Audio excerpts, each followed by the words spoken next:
Bisu di depan Laos, timnas U23 jadi sorotan setelah Shin Tae-yong ikut berbicara. Sekarang suara hati para senior menggema. Rizky Ridho, Marcelino Ferdinand, hingga Justin Hubner turut angkat suara. Seperti apakah suara mereka? Kadek Arel bilang ada suasana panas di ruang ganti. Penyebab timnas Indonesia U23 mandul gol dibongkar Gerald Vandenburg. Bawa-bawa Jens Raven. Sepanas itukah kondisinya?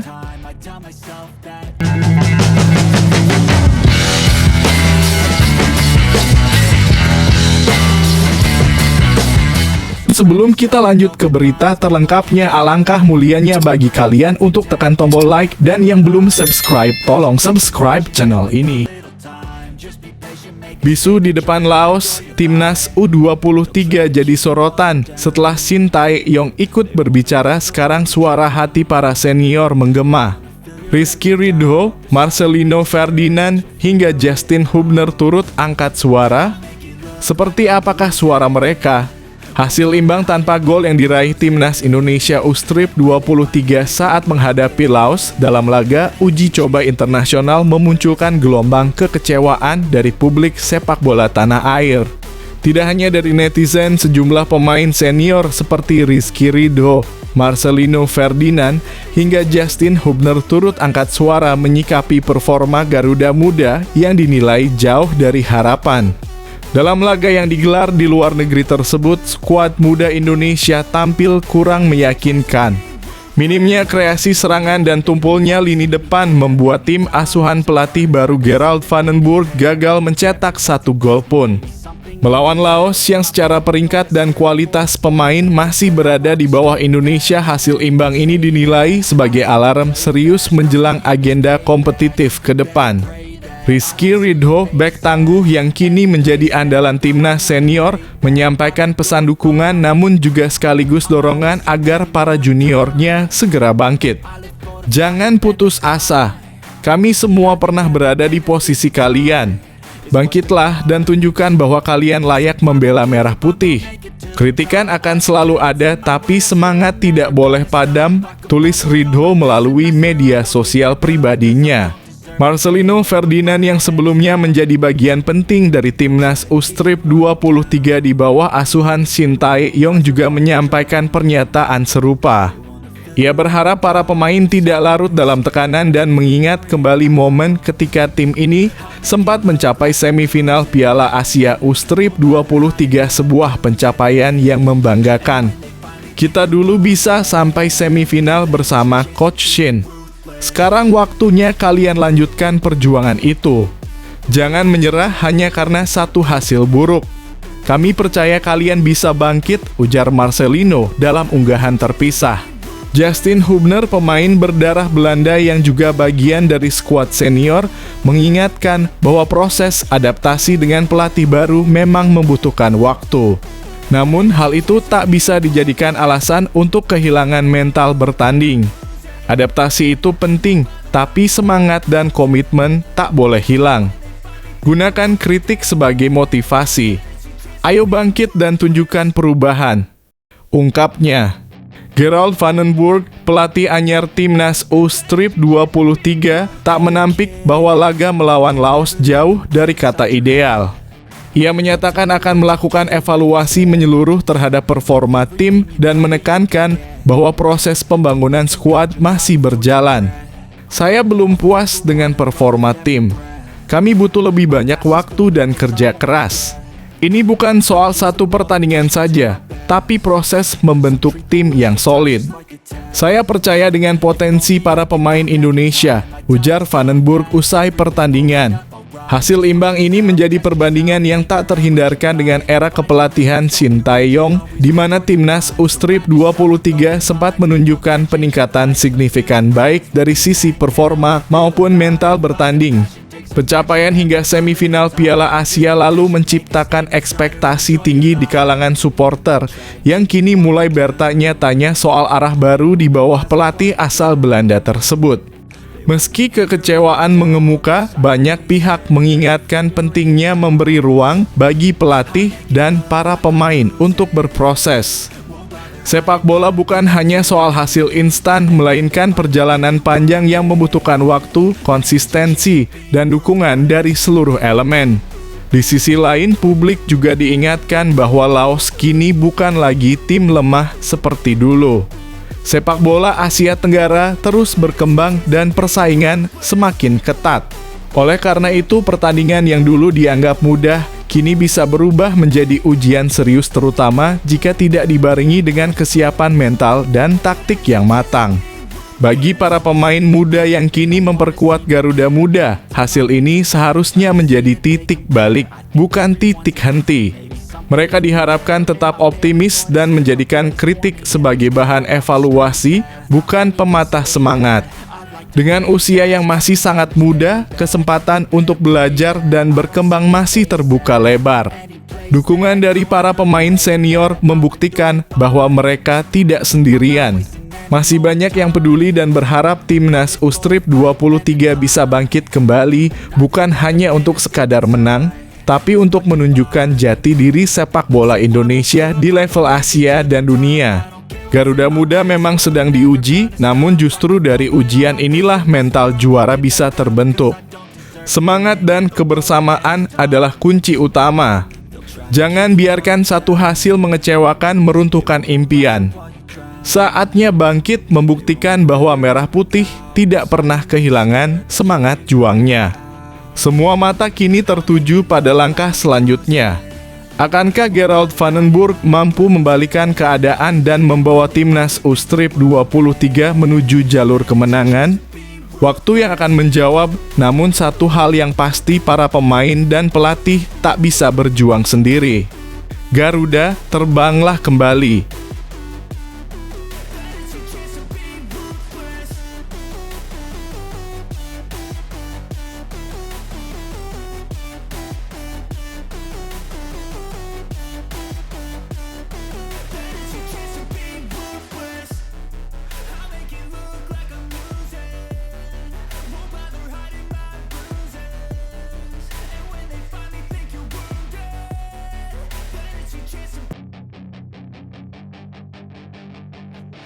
Kadek Arol bilang ada suasana panas di ruang ganti. Penyebab Timnas Indonesia U23 mandul gol dibongkar Gerald Vandenburg. Bawa-bawa Jens Raven. Sepanas itukah kondisinya? Penyebab Timnas Indonesia U23 mandul gol dibongkar sang pelatih Gerald Vandenburg. Dia pun turut membawa-bawa nama Jens Raven. Ya, Timnas Indonesia U23 memang kesulitan cetak gol dalam beberapa laga terakhir, termasuk saat melawan Laos U23 di kualifikasi Piala Asia U23 2026 semalam. Alhasil, Garuda Muda gagal menang. Timnas Indonesia U23 mandul gol. Timnas Indonesia U23 belum berhasil mencetak gol dari sisi permainan terbuka sejak Piala AFF U23 2025 pada Juli 2025. Terakhir kali Timnas Indonesia U23 bisa cetak banyak gol ketika melawan Brunei Darussalam. Timnas Indonesia U23 juga gagal cetak satupun gol saat melawan Timnas Laos U23 pada Rabu 3 September 2025 malam waktu Indonesia Barat. Laga yang digelar di Stadion Gelora Delta Sidoarjo, Jawa Timur itu berakhir dengan skor 0-0.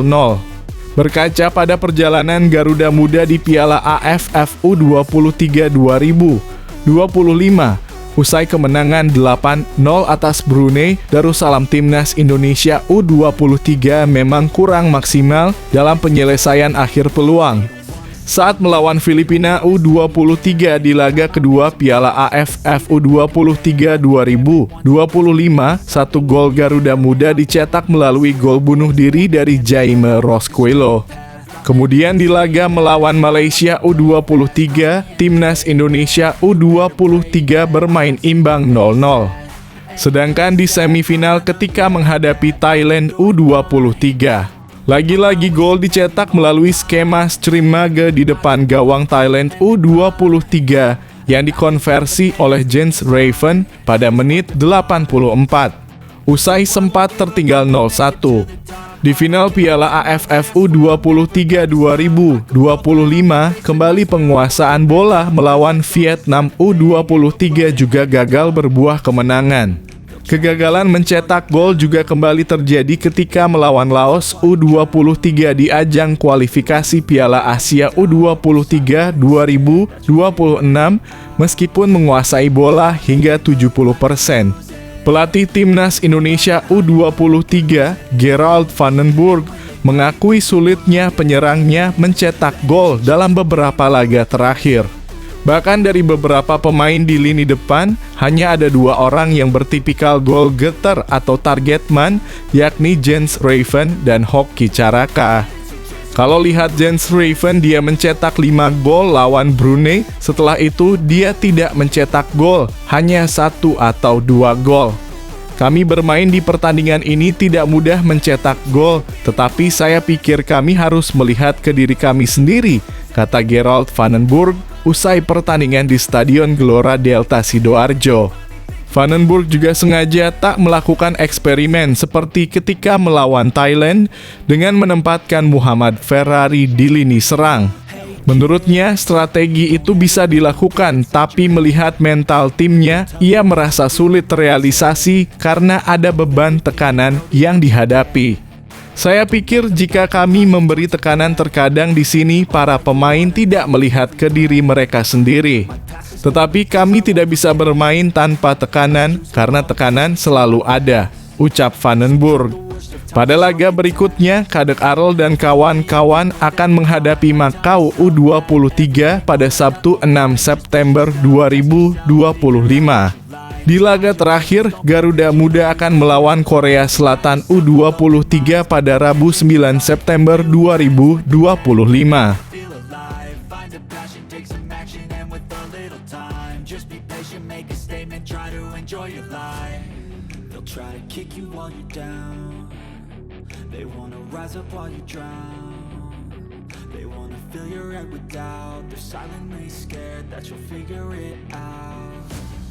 I'll make it look like I'm losing. Won't bother hiding my bruises. And when they finally think you're wounded, then it's your chance to be ruthless.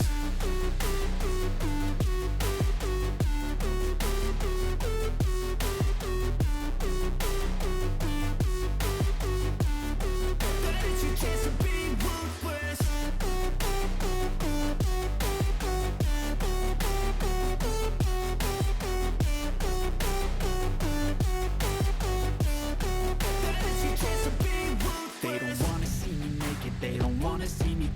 Arsenal siap rekrut sosok Juventus usai pecahkan rekor transfer dan rilis skuad Arteta berisi 25 pemain.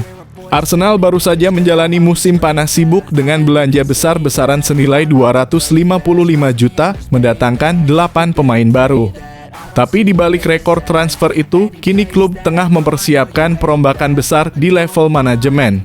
Setelah menunjuk Andrea Berta sebagai direktur olahraga, kini The Gunners dikabarkan ingin memperkuat tim perekrutan. Salah satu nama yang sempat diwawancarai adalah Matteo Tognazzi, kepala pencari bakat Juventus. Meski belum terrealisasi, posisi kepala pencari bakat yang kosong sejak era Sven Mislintat masih terbuka lebar. Rekrutan terakhir Arsenal adalah Piero Hincapié, didatangkan dengan status pinjaman dari Bayer Leverkusen di deadline day. Ia melengkapi daftar transfer musim panas yang juga mencakup nama-nama besar seperti Gyökeres, Subimendi, dan Madueke. Dengan skuad lengkap 25 pemain dan struktur manajemen yang mulai dibenahi, Arsenal jelas bersiap menantang di 4 kompetisi musim ini. Menurut kalian, apakah Arsenal butuh sosok seperti Tognazzi untuk memperkuat scouting mereka? Atau sudah cukup dengan Berta? Tulis opinimu di kolom komentar.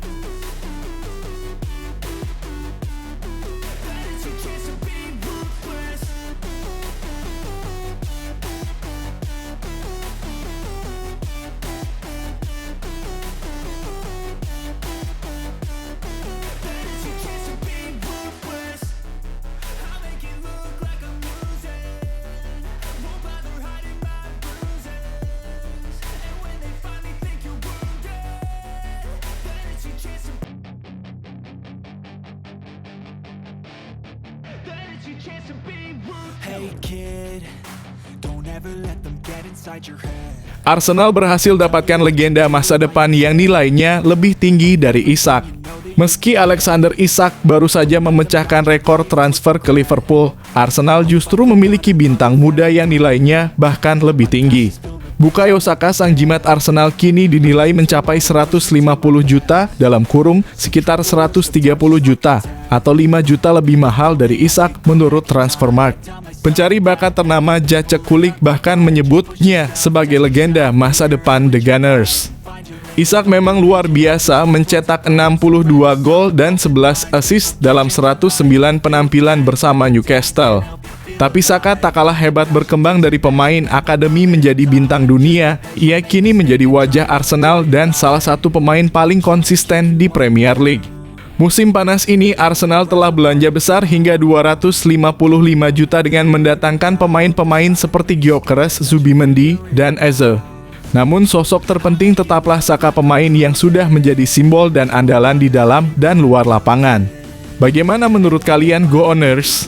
Apakah Saka layak dihargai lebih tinggi dari Isak? Apakah ia sudah pantas disebut legenda masa depan Arsenal? Tulis pendapat kalian di kolom komentar.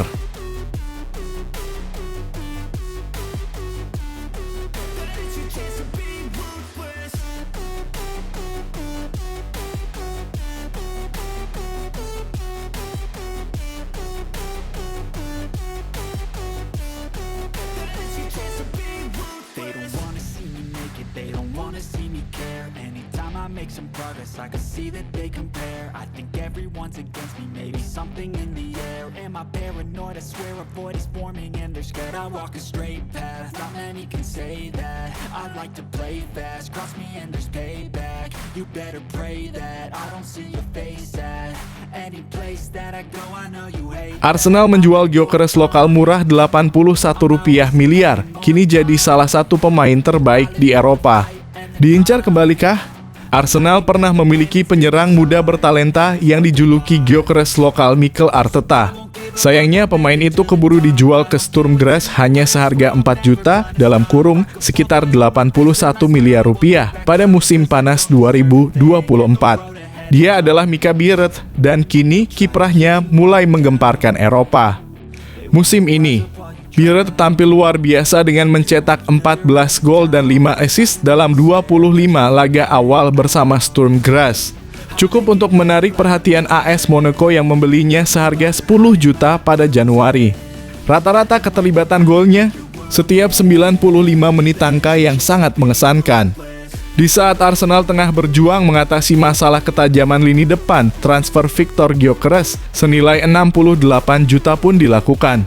Gyökeres memang luar biasa, mencetak 36 gol liga di tahun kalender 2024, tapi andai Biereth dipertahankan, mungkinkah The Gunners bisa menghemat jutaan pound? Kehilangan Biereth bisa jadi pelajaran berharga. Apakah Arsenal terlalu cepat melepas bakat mudanya? Apakah Biereth seharusnya diberi kesempatan lebih? Bagaimana pendapatmu, Go Owners? Tulis komentarmu di bawah.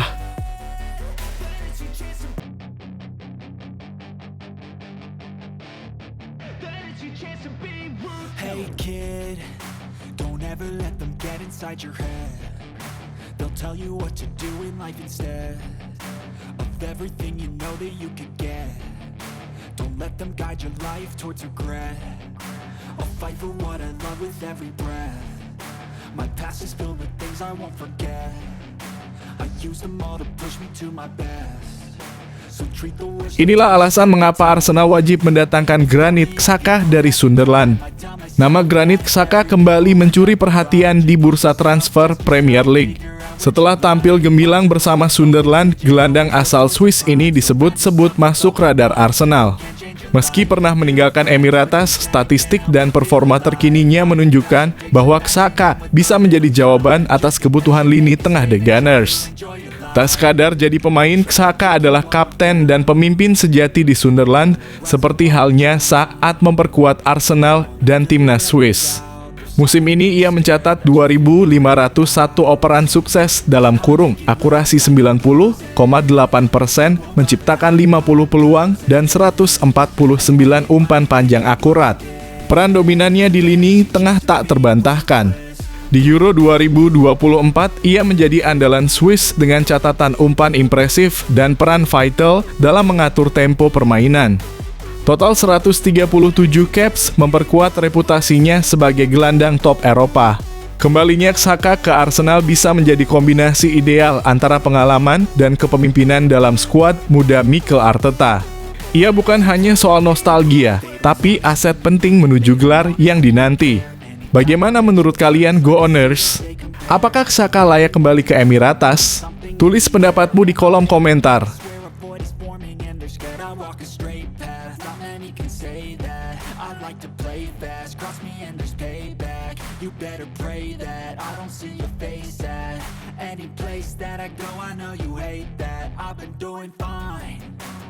I'm not wasting any more time.